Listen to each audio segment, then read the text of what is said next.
Iya enggak? Yang kedua, dilakukan berdasarkan perintah. Iya enggak? Nggak bisa kan teman-teman inisiatif buka emergensi sendiri? Hareudang jus buka, bahaya, nggak bisa jadi berangkat itu. Yang ketiga,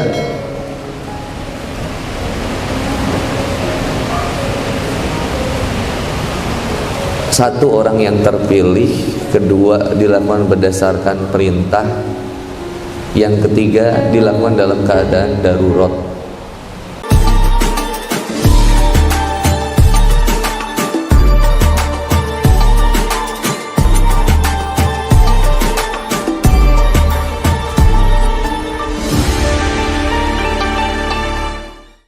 Kita berbuat baik sama teman, pengennya dibalasnya baik lagi atau buruk? Biasa. Akhlak itu kan ada 3. Yang pertama akhlak hasanah. Kamu bersikap baik, dibalas baik lagi. Itu biasa. Jadi kita bersikap baik, aku kasih teman-teman apel, teman-teman balas ngasih lagi ke aku apel. Itu standar, STD. Itu kucing oren aku aja ngerti itu. Tapi yang kedua, akhlak karimah. Bersikap baik, dibalas lebih baik lagi. Wah, ini impresif, keren. Ngasihnya aku apel, teman-teman balas ke aku ngasih anggur, apel, sawo, duren, rambutan, mangga.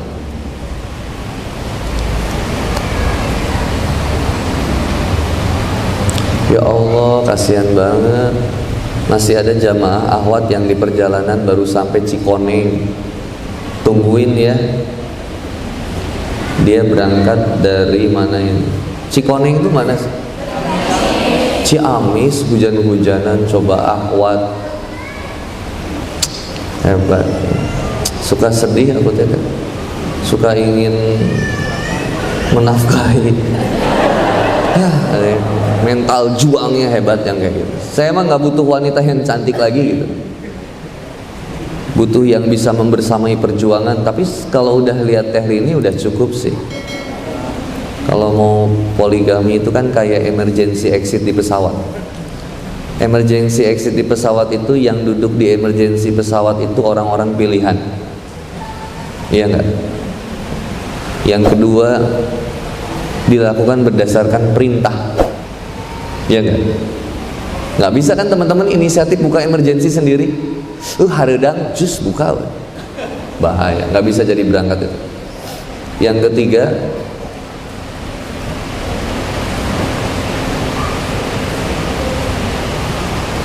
satu orang yang terpilih, kedua dilakukan berdasarkan perintah, yang ketiga dilakukan dalam keadaan darurat,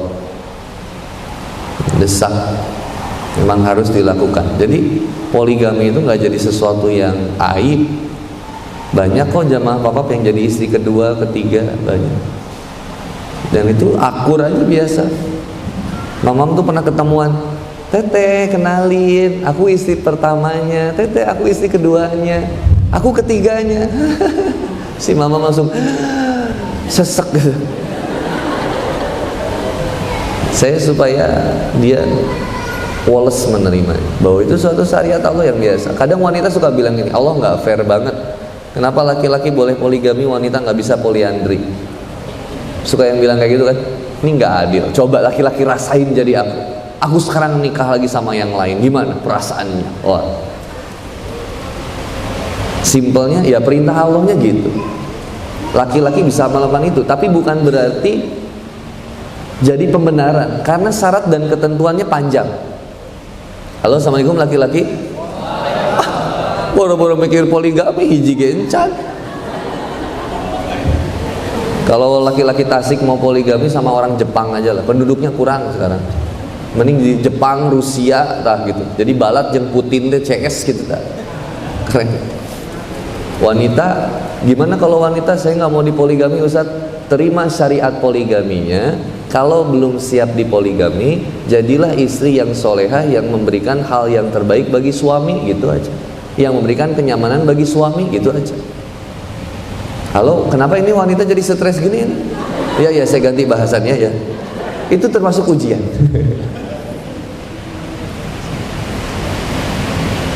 Nggak boleh menikahi janda tapi menjandakan istri.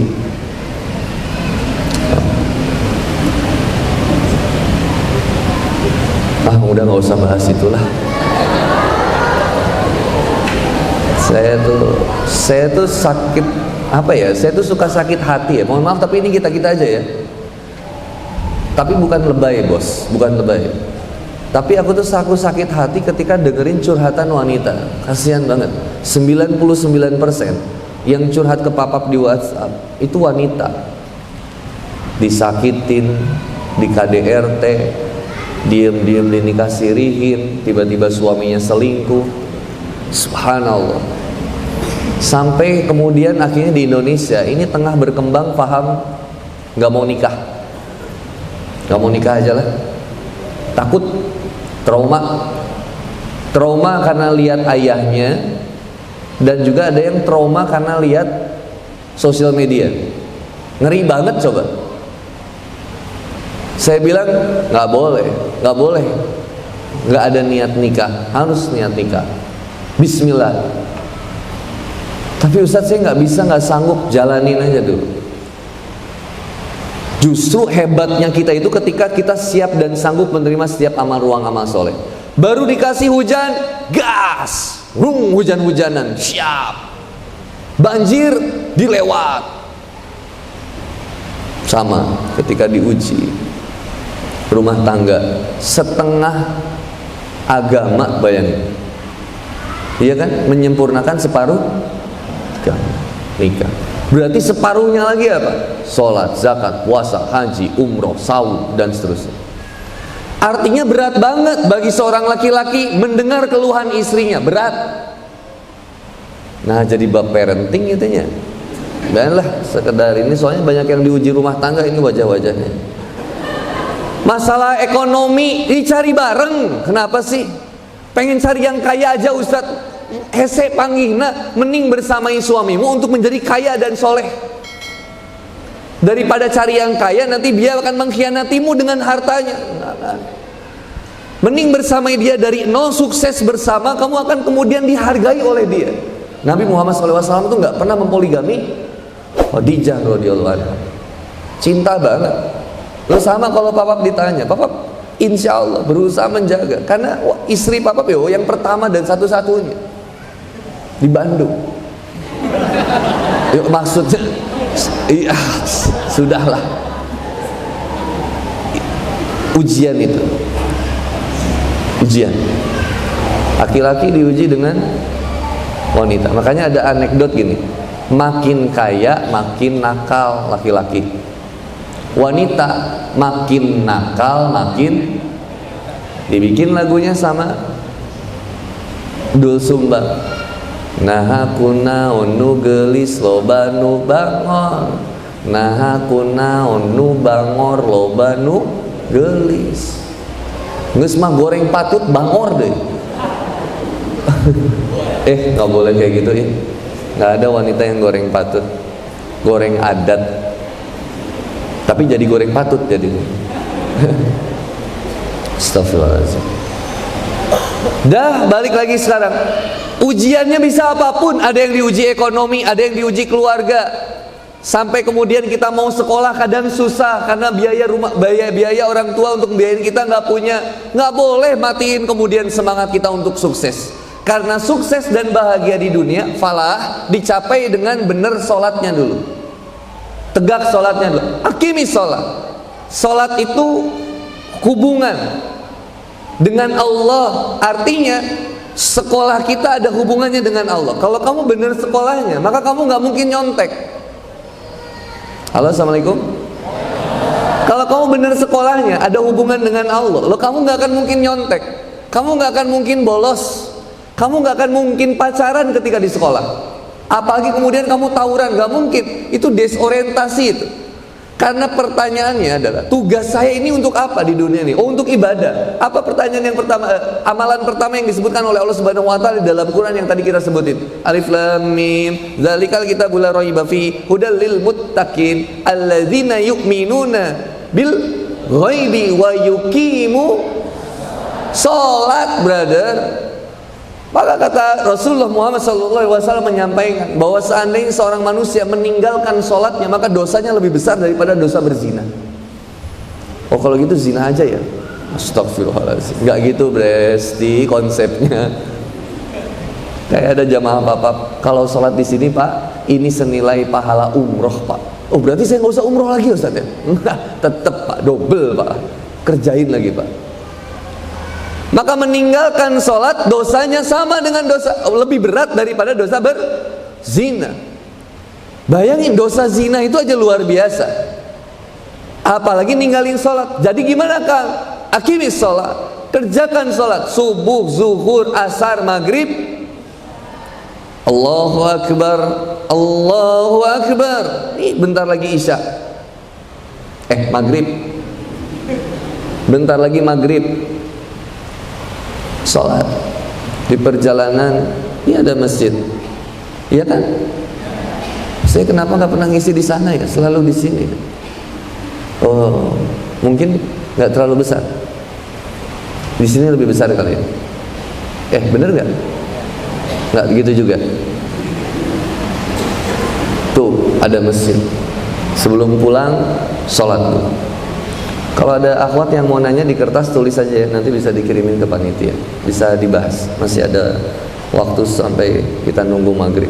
Jangan pulang langsung, beres kajian balik, jangan langsung pulang. Beres kajian, sholat.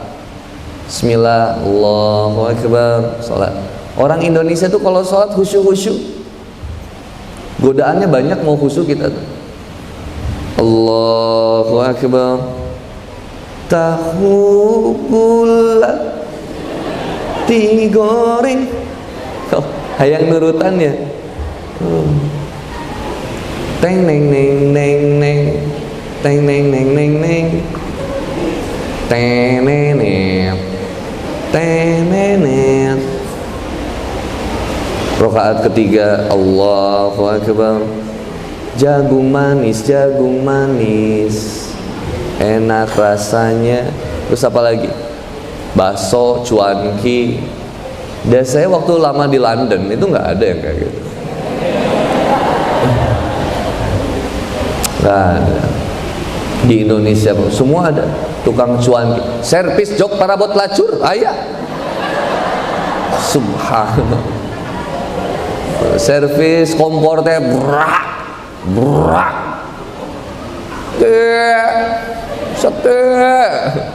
Bahkan kemarin saya ketemu tukang tahu itu pakai alarm itu. Jadi saya tangges banyak suara ngomong tahu. Jadi pakai alarm. Segan orang teh ya peringatan alarm dini tsunami, padahal di Bandung. Dah, teman-teman yang dirahmati oleh Allah Subhanahu wa Ta'ala. Ini sifat dasar manusia. Mengeluh boleh untuk direspon awal, tapi selebihnya untuk terus mengeluh mau sampai kapan? Dengki sama orang nggak nyelesain masalah. Mohon maaf, misalkan kita dengki sama orang, ini azan bukan? Oh azan, ini ngaji-ngaji awal ya. Kita dengki sama orang, terus main ke Transmart, mau main gokar. Ini ada gokar kan? Ada nggak gokar di Transmart? Mau main gokar di Transmart, ketemu teman kita yang kita dengki, tadinya kita mau happy jadinya stres. Ada teman kita polos deh, mau ngapain teman-teman? Paling males banget ketemu dia. Yang rugi siapa? Dia atau kita? Saya pernah dikecewakan sama seseorang, disakitin sama seseorang. Tapi saya pikir-pikir lagi, untuk menyimpan rasa sakit dan dendam juga dengki itu rugi buat saya. Saya nggak bisa fokus, jadi maafin aja lah. Lihat nanti Quran surat Ali Imran ayat 159.